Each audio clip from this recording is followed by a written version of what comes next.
Hey everybody, Garrett Rosendahl, 5'2" Fence and Dirt. Here's another video of the SVL 97-3. As you can see, we finally have a little bit of dirt on it. We have just under 7 hours on this machine, and I've noticed some things, some differences between the 97-2 that I didn't on the original video I posted a couple days ago, and I am pretty excited about this machine. I have the engine compartment open here. I wanted to go over that before I shut it and continue on with the video. The engine itself looks very similar to the 97-2.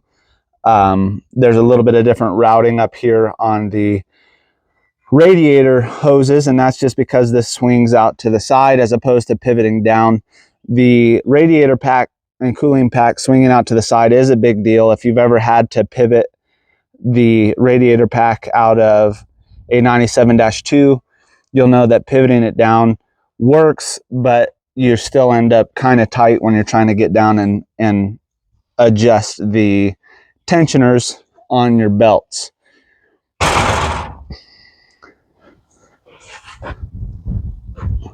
There does seem to be a little more venting here. This is kind of hard for me to pick a lot of the difference out because my 97-2 is out on a job site right now. This one hasn't hit a job site. We've just been doing work out here on the landscape with it this weekend. It'll be hitting a job site tomorrow though. But visually, this dimension from the back of the cover to the back glass does look a little longer on this machine. Visibility, I would say, is identical on the machine, aside that, you know, the factory camera on the other machine is an aftermarket camera installed by the factory, and it's mounted up top onto a little screen in the cab. This camera is right here, which is wildly better, way better visibility behind the machine and way safer. As I mentioned in the other video, they do give you more clean out locations, and you can mount the counterweight.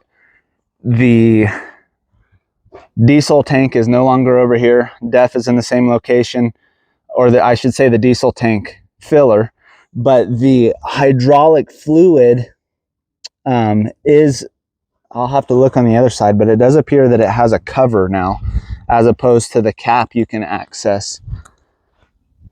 Yeah, so it looks like you do have to pull that cover to fill the hydraulic reservoir. I wouldn't say I love that. It's kind of nice being able to access that. I do like the diesel cap being over here, or the diesel fill. I back my units onto the trailer, which with it backed on, the fill neck is now on the same side as my truck fill, so just a little bit less jockeying. Another thing I noticed is that this polymer or plastic bezel right there is a big deal, believe it or not. So the seal of the door right here comes down, it actually overlaps that a little, so any moisture coming off of the windshield runs off of that. On the 97-2, had a lot of moisture that would run up under the door, and you know, it's a piece of construction equipment, so naturally there's a bunch of dirt in there on the floor pan, and that you get a little bit of moisture in there, and now you have mud inside your machine. I have not operated this in the rain, so I do not know how well the side windows seal. I do hope they seal a little bit better than the 97-2. If there's any sort of wind whatsoever, you would get some moisture coming in through there, which was annoying. Let's see, track width is the same, track pattern's the same, final drives, all of this right here looks identical. It does look, this looks beefier right here. I don't know if it is or not. I know they changed the geometry on the back end here, but that's bigger, and don't hold me to this, but it does look like the shocks for pivoting the cab up are a little different. Looks like they might be a little bigger, and I really hope they are. Protection up front looks the same. They still have the same covers, which get dented up really quick there. There is no guard over the quick attach.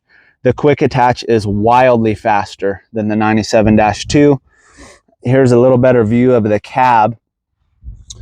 So the vents on both sides, windshield washer fluids down here. It's a 75-3. It's a -3 interior. I love that.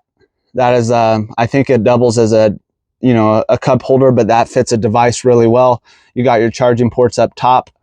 The speakers are in the back and they're not up top like in the 97-2. In the -2, if you have the window up, the sound is horrible, and quite frankly, when the window is down, the sound is not much better.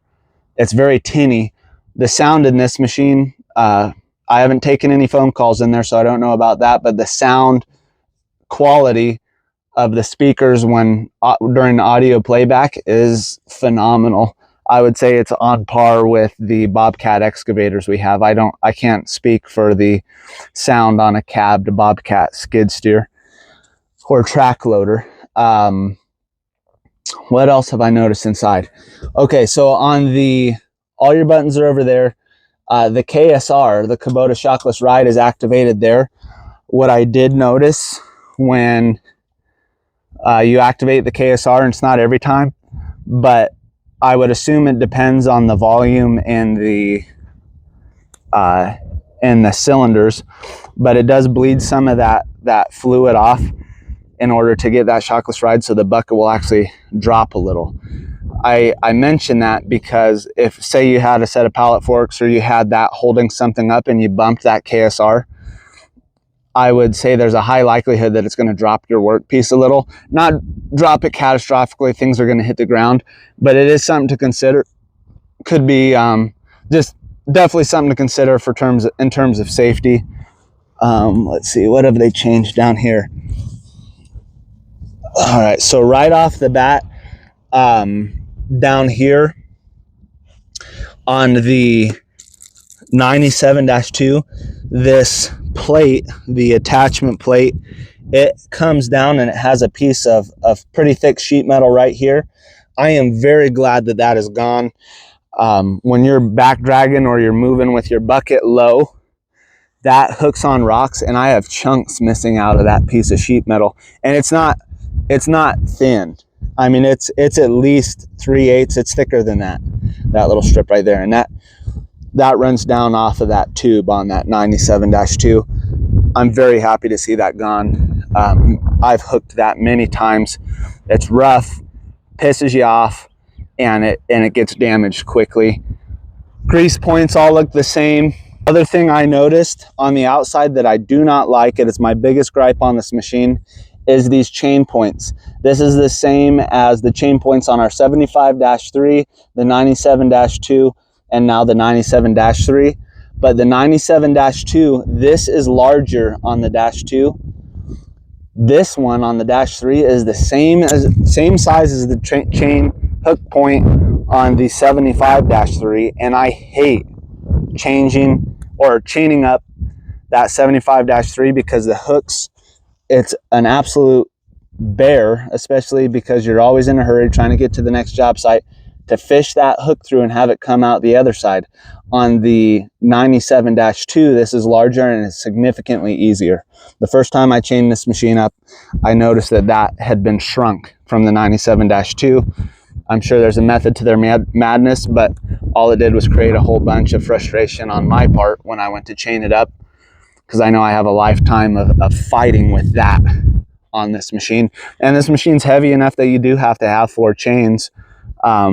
So you've got to use those. You can't just run one chain up through the center of the machine. So that's my biggest gripe. Recovered sound system, HVAC system is absolutely phenomenal. I know I mentioned that in the other video. We got the cab ceiling. The overall cab quietness is huge. The ride on this machine, the only real difference in the ride between this machine and the 97 is that air ride seat. There's still no suspension on this machine, just like the 97-2. But then what makes the deal a little sweeter is the KSR. So with the KSR and the air ride seat, it is way nicer, and then not having the front glass and the whole cab rattle as much as the 97-2 gives you the audio confirmation that the ride is better. Sometimes on that 97-2, it's really not riding that rough, but it's so noisy that it it makes you feel like the ride is rough. This is so quiet that it takes a lot of that sensation away. And I don't think I'm missing anything else. What I'm going to do is actually post a video of this machine side by side with the 97-2, and I'm going to set up a handful of tasks. We're going to do the same thing. This machine is wildly fast. Not only is it nimble, but it has that auto transmission. I've been using it this morning. Really fast, really intuitive. The machine is a dirt moving son of a gun. In terms of the lifting capacity, I have noticed a little more. You feel it when you get a bucket full, especially with this wet sand we're moving. It's really handling it well. And this is a bigger bucket. I went 86-inch bucket on this. Like I mentioned in the other video, Kubota Severe Duty, hands down a better bucket than the Land Pride heavy duty buckets. I have one of these Severe Duties that we've had for 6 years now, and it's still, the bottom of it still looks better than those Land Prides after 300 or 400 hours. The machine is faster. The hydraulics going into relief, it has been a common complaint with these 97s, mainly with other competitors using this, this kind of performance to sell their machines. If you watch videos on the Deere, I think it's 333 and 335, similar class machines, and same with the Cat 299s and now the 285s, is these large frame machines. The Kubota seems to go into relief sooner. You really can't pick up enough weight with this machine to get the ass end up in the air without the hydraulics going into relief. And I don't know if that's a safety feature, so you're not trying to pick up more weight than the machine is capable of, but it does kind of drive you nuts sometimes because they go into relief, the engine's not bogging down. It gives you the feeling like this machine has more to give, and it's not giving it to you, or it's not allowing you to access that extra power or lifting capacity. The 97-2 is the same way. So it does go into relief. It won't pick up, it really won't give you enough lifting pressure to get the back end up in the air. And so either love that or hate it, but that is the way this machine is. In terms of pushing power, it's phenomenal. It does seem to have some sort of computer aided, I don't want to call it traction control, but this machine seems less prone to spinning the tracks. It's not that you run out of power, it just doesn't seem to get to that. It's not so quick to spin track, which I am thankful for, because when I break the camera out on the 97-2, I've got 300 hours on that machine, and it's the same track pattern. And if you looked at the tracks on that machine, you would not believe that they only have 300 hours on them. They look like a 700, 800, 900 hour set of tracks, because they are tore up, because that machine is just spins. And in my review of that machine, I commented that I'd love to put counterweights on it because I think that would help. And so I'm glad they did that on this one. Let's see. I don't think I'm missing anything. I will be back soon with a comparison video, because there are 97-2s both in the used and new market still available. We love our 97-2. We put a lot of hours on it. I will say the refinements on this machine take it to a whole new level. I think Kubota did a really great job with this machine, and I'm excited to slam a bunch of hours on it. It's middle of July right now, and I bet you by September we'll have maybe 350 hours on it. So I'll keep you guys updated as we move along, and I certainly appreciate you guys tuning in. I hope this video helps. I know these machines are kind of new, and we are getting teased with them hitting the lots for a while. One final thing before I check off is that the purchase price of this machine, I actually got this machine, which is not high flow, mind you. The only difference between my other machine is this one's not high flow. And I think the other one has a cold weather package, the 97-2 does. But this machine, because I bought it, it was a dealer purchase machine, and it was purchased by the dealership when these machines were first released. I got this machine, I think almost $14,000 cheaper than the 97-2, which is incredible. I don't think that'll be happening very often. I think the Dash 2s are going to go down in price, especially as these Dash 3s really start hitting the lots and Kubota's able to fulfill the orders. But thank you guys for watching. I will see you on the next video.